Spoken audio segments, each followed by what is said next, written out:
Dreamland by Edgar Allan Poe, 1809 to 1849. By a route obscure and lonely, haunted by ill angels only, where an Eidolon named Night on a black throne reigns upright, I have reached these lands but newly, from an ultimate dim Thule, from a wild weird clime that lieth sublime out of space, out of time.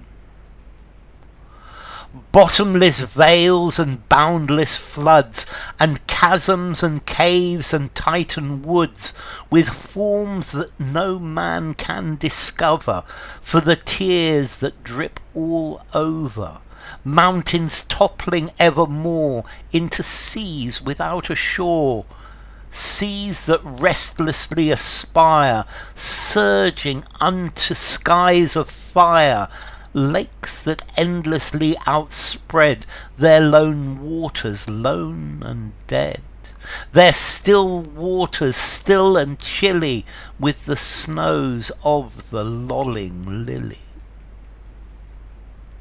By the lakes that thus outspread their lone waters lone and dead, their sad waters sad and chilly with the snows of the lolling lily, by the mountains near the river, murmuring lowly, murmuring ever, by the grey woods, by the swamp, where the toad and the newt encamp, by the dismal tarns and pools, where dwell the ghouls.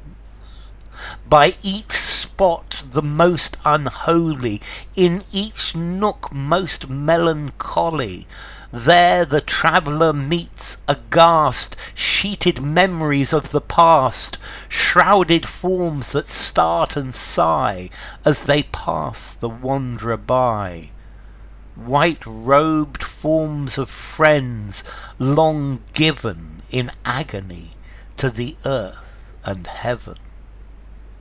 For the heart whose woes are legion, 'tis a peaceful soothing region. For the spirit that walks in shadow, 'tis a Dorado. But the traveller travelling through it may not dare not openly view it. Never its mysteries are exposed to the weak human eye unclosed, so wills its king, who hath forbid the uplifting of the fringed lid, and thus the sad soul that here passes beholds it but through darkened glasses. By a route obscure and lonely, haunted by ill angels only, where an Eidolon named Night on a black throne reigns upright, I have wandered home but newly, from this ultimate dim Thule. Okay, this is a poem by Edgar Allan Poe. Let's see, Edgar Allan Poe was born in Boston. He was orphaned at an early age, and he was taken in by the Allan family, who acted as his foster family and looked after him. He is famous for his short stories, for detective fiction, and for his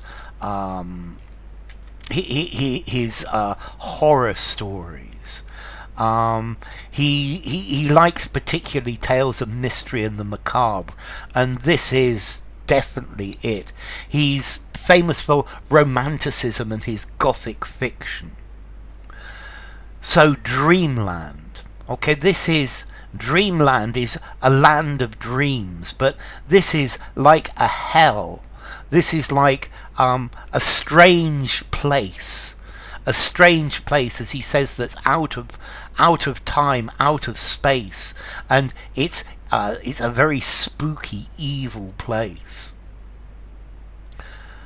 By a route obscure and lonely, haunted by ill angels only. So he's come to this place by an obscure, lonely route, and the only thing that is on this way are evil angels, are devils, where an Eidolon named Night on a black throne reigns upright. So an Eidolon is a phantom, a spirit. Normally an Eidolon is the spirit of a person who may be dead or may be alive. It's like an apparition, a ghost of a person, a spirit image of someone else. And this spirit image on a black throne reigns upright. So the Eidolon is the king, is the ruler of this land. I have reached these lands but newly, from an ultimate dim Thule. So I've just come to this place, I've just arrived, and I came from Thule. A Thule without light. Thule for the Greeks and Romans was the most northerly place that could exist. It was the extreme north.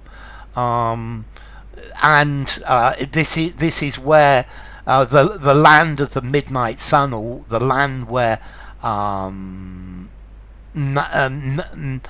sun has always set. Thule is the extreme north. From a wild, weird clime that lieth, sublime, out of space, out of time. So he's travelled to these lands by this difficult path, and from Thule, or from a place like Thule, he has then travelled to this land. And this land is out of space, it's out of time, it's something completely weird, it's something just completely different. And then he starts to describe it. Bottomless vales and boundless floods. So valleys without bottoms, and floods that have no end, and chasms. These are like caves, holes in the ground, and caves, and titan woods. So the titans are enormous giants. So these are giant woods. I imagine woods with huge sequoias, or trees even bigger, with forms that no man can discover.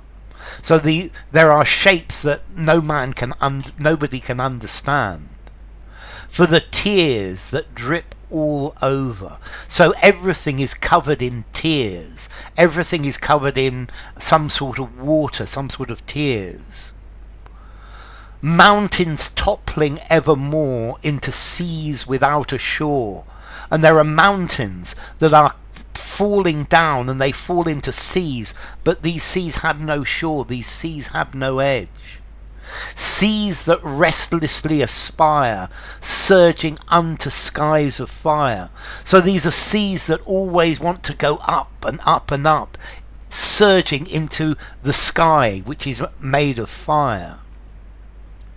Lakes that endlessly outspread their lone waters, lone and dead. So there are lakes that spread forever, lone and dead. Their waters, their still waters, still and chilly, with the snows of the lolling lily. So the water in the lake comes from the snows of the lolling. To loll is to relax, and a lily is a beautiful white flower. So there are all sorts of things going on here. Firstly, this poem, it's got this rhyme: evermore, shore, aspire, fire, outspread, dead, chilly, lily. And this is adding to, it's like you are looking through this place, you're travelling through it rapidly, and you're seeing all of these incredible things. You're looking from place to place, you can't believe it. And then notice the way he's repeating these words. They're lone waters, lone and dead. They're still waters, still and chilly. And let's see, with these rhymes to start with, the poem is getting faster and faster. Seas that restlessly aspire unto skies, surging unto skies of fire, lakes that endlessly outspread, their lone waters lone and dead, their waters still and chilly. And these double L's, all of these L's, this consonants, is slowing everything down again, with the snows of the lolling lily. A lolling lily. I wonder what the lolling lily is, but the snows from a lily at the top of a mountain. So it's a very strange place. By the lakes that thus outspread, their lone waters lone and dead, their sad waters sad and chilly, with the snows of the lolling lily. So he's just saying, in this place, by these lakes that are spread out, these lone waters, these dead lone waters, these sad cold waters that come from the lolling lily, by the mountains near the river, murmuring slowly, murmuring ever. So I think we're passing by each of these places. We're passing by the mountains that near the river that murmurs lowly, murmuring forever. So it's murmuring without end. By the grey woods, by the swamp, where the toad and newt encamp. So the toad and the newt, these are animals, and the swamp is where the toad and the newt live. By the dismal tarns and pools, a tarn is a mountain lake and a pool of water, where dwell the ghouls are ghosts. So this is the place in the mountains where the ghouls live. By each spot the most unholy, in each nook most melancholy. So in all of these places, he's described a ton of places, there the traveller meets aghast. So as you travel through these places, the traveller meets aghast, horrified, surprised. And the traveller meets sheeted memories of the past. So the traveller, as you travel through it, you meet the memories of your past, and these are covered in sheets perhaps, or they're flat sheets of memory of the past. So in all of these places, the traveller meets their past, they meet memories of the past. Shrouded forms that start and sigh. They move suddenly and they sigh as they pass the wanderer by. So these forms of the past, as they pass by you, white-robed forms of friends long given in agony to the earth and heaven. So white-robed, the forms of friends dressed in white, who died a long time ago, who were buried in the earth, who went up to heaven. So in this land you go past the memories of the past, you go past ghosts, you go past the shapes of your friends who have died long ago.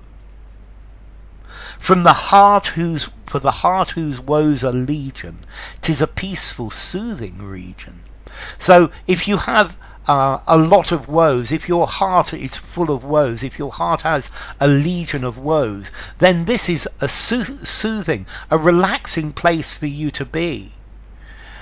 This is the place of the sad. If you were sad, if you have problems, this is the place to go, it's the place to be.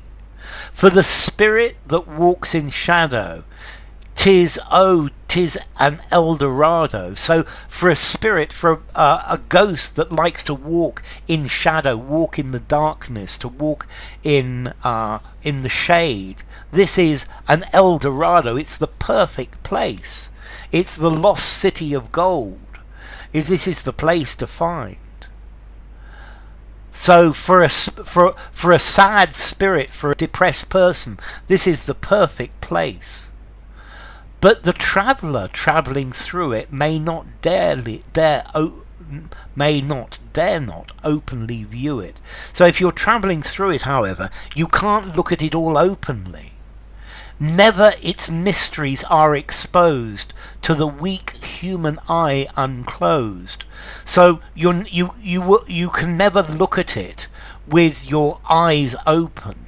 You can never see all of its mysteries with open eyes.